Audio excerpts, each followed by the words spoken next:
आवाज news true voice నమస్కారం Awaaz news కి స్వాగతం. ఎల్లారెడ్డి నియోజకవర్గం లింగంపేట మండలం ఐలపూర్ గ్రామానికి చెందిన బ్యాగరి లింగం సర్పంచ్ అభ్యర్థిగా బరిలోకి దిగారు. 12 ఏళ్లుగా వ్యాయామ ఉపాధ్యాయుడిగా పనిచేస్తున్న ఆయన గ్రామ సమస్యలే తనను రాజకీయాల్లోకి తీసుకువచ్చాయని తెలిపారు. గ్రామ అభివృద్ధికి తన అనుభవాన్ని వినియోగిస్తానని, సీసీ కెమెరాల ఏర్పాటు, చెరువు కట్టపై మెట్లు, పాఠశాల పూర్తి అభివృద్ధితో పాటు తానే ఉపాధ్యాయుడిగా సేవలు అందిస్తానని హామీ ఇచ్చారు.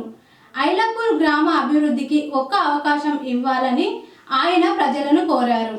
విలేజ్ కోసం ఖర్చు పెడతాను. ఏది విధంగా అంటే మన విలేజ్లో ఉన్న నేను చదువుకున్న అభ్యర్థిలో ఉన్నాను కాబట్టి విలేజ్కి ఏ ఫండ్ వస్తుంది, ఎంత వస్తుంది, ఏ విధంగా ఖర్చు పెట్టాలని చెప్పేసి ఒక కాన్సెప్ట్ ఉంటుంది. దాన్ని దృష్టిలో పెట్టుకొని తీసుకెళ్తాను. ఇంకా ఏమైనా నిధులు అవసరం అనుకుంటే ఇప్పుడు అధికారంలో ఉన్న ఎమ్మెల్యే దగ్గరికి తీసుకువెళ్ళి మా ఊళ్ళో ఉన్న సమస్యలను ఎమ్మెల్యేకు చూపెట్టి పరిష్కరించమని చెప్పేసి వేడుకొని ఎమ్మెల్యే ఫండ్ నుంచి కూడా తీసుకొని వచ్చి మా ఊరిని డెవలప్ చేద్దామని చెప్పేసి మాటిస్తున్నాను.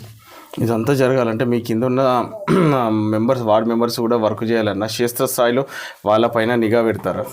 క్షేత్రస్థాయిలో వాళ్ళ సహాయ సహకారాలు కూడా అడుగుతాను. వార్డు మెంబర్స్ వ్యాయామ ఉపాధ్యాయునిగా 12 సంవత్సరాలు వర్క్ చేసిండ్రన్న. మీకు స్కూలు వేరు, ఈ ప్రత్యక్ష రాజకీయాలు వేరు. మీకు ఆ 12 సంవత్సరాల అనుభవం అనేది ఈ ప్రత్యక్ష రాజకీయాలు దిగుతున్నారు, ఇక్కడ మీకు పనిచేస్తుందని భావిస్తుండ్రా అన్న? మీరు 100% అన్న పక్కా పనిచేస్తున్నాను నేను అనుకున్నాను. నేను వ్యాయామ ఉపాధ్యాయునిగా ఒక 500 మందిని ఎట్ ఏ టైం ఒక 45 నిమిషాల పీరియడ్లో 500 మందిని కంట్రోల్ చేస్తున్నాను. వాళ్ళు అడిగిన వివిధ రకాల స్టూడెంట్స్ ఉంటారు, వాళ్ళని డీల్ చేస్తాను. ఇది కూడా మా విలేజ్ని కూడా ఒక స్కూల్గా భావించి అక్కడ ఏ విధంగానైతే డీల్ చేశానో ఇక్కడ కూడా సేమ్ అదే విధంగా రకరకాల మనుషులను డీల్ చేస్తానని చెప్పేసి నమ్మకం నాకు ఉందన్న. అన్న స్కూల్లోనే మీరు 12 సంవత్సరాలు పనిచేసారు. మరి ఇప్పుడు మీరు సర్పంచ్గా గెలిస్తే మీరు ఇక్కడ ఉన్న విద్యా వ్యవస్థకు, ఇక్కడ ఉన్న స్కూల్కి మీరు ఏం చేస్తారన్న? 100% అన్న. నేను ఇక్కడ ఉన్న స్కూల్లో ఇప్పుడు ఐలాపూర్ గ్రామంలో ఒక వ్యాయామ ఉపాధ్యాయుడు లేడు. ఆ స్కూల్కు నేనే వ్యాయామ ఉపాధ్యాయునిగా తయారయ్యి ఆ స్కూల్లో ఉన్న పిల్లలకు వ్యాయామ శిక్షణ ఇస్తానని చెప్పేసి మాటిస్తున్నాను. ఒక యువతగా మీరు రాజకీయాలకు వస్తారు. ఇక్కడ ఉన్న మహిళలకు, యువతకు మీరు ఏం సందేశం ఇద్దామనుకుంటున్నారు? ఇక్కడ ఉన్న యువతకు, మహిళలకు ఏం సందేశం ఇస్తున్నానంటే వాళ్ళకు ఏమైనా ఇబ్బందులు ఉంటే నేను ఎల్లవేళలా వాళ్ళకు సహకారం అందిస్తానని చెప్పేసి మాటిస్తున్నాను. మీరు మార్పు కోసం వస్తున్నారు. మీ అనుభవం అనేది ఇక్కడ మార్పును ప్రభావితం చేస్తుందని భావిస్తున్నారా మీరు? నా వెంట యువత ఉందన్న. యువత ఖచ్చితంగా మార్పు కోరుకుంటుందని చెప్పేసి అనుకుంటున్నాను. ఆ యువత నాకు సపోర్ట్ ఉంది కాబట్టి ఐలాపూర్లో మార్పు రావాలంటే లింగమన్నకు ఓటేద్దామన్న ఒక కాన్సెప్ట్ తోటి ముందుకు వస్తున్నారు.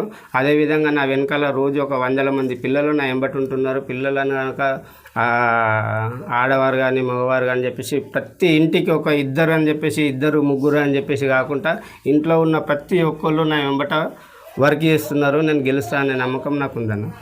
ప్రభుత్వ సంక్షేమ పథకాలను క్షేత్రస్థాయిలో ప్రజల్లోకి ఎట్లా తీసుకుపోతారు? ప్రభుత్వ సంక్షేమ పథకాలను క్షేత్రస్థాయిలోకి ఎలా తీసుకెళ్తానంటే ఇప్పుడు వచ్చే జీపీకి వచ్చే నిధులు ఉంటాయి.